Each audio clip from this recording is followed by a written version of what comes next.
Okay, it's about a year later after the application of the Bear DeckOver coating, and things have actually held up pretty well. It's a little bit dirtier than it was last year, but as far as the actual coating goes on all of the different wood types, it's hanging in there. We had a fairly typical winter, I'd say. We had some snow, had some ice, had some really cold temperatures, below freezing for over a week. We had a summer last year that got nice and hot and toasty. I get tons of sun back here, so it's really hot on this deck. But as far as the coating standing up to all of that weather and everything over a year, it stood up pretty well.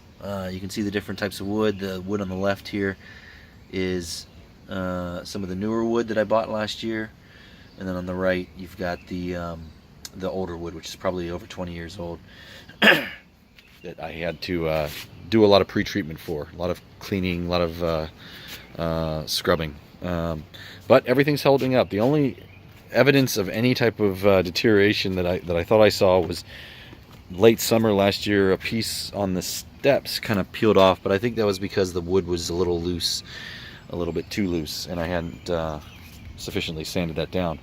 But otherwise, it's really held up very well, and actually better than the standard stain I put on the railing. The railing stain actually started peeling up a little bit, so that was surprising. But on all of these different surfaces, the 6-month-old wood, the probably 50-year-old cement, the brand new wood, and the 20-year-old wood, all of the surfaces seem to be holding the DeckOver pretty well, and it's worked out great, so I'm pretty satisfied to this point.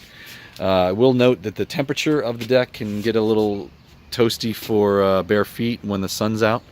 I thought there was going to be a little bit more of a ability to stay cool during the hot times, but overall, pretty happy. Can't complain.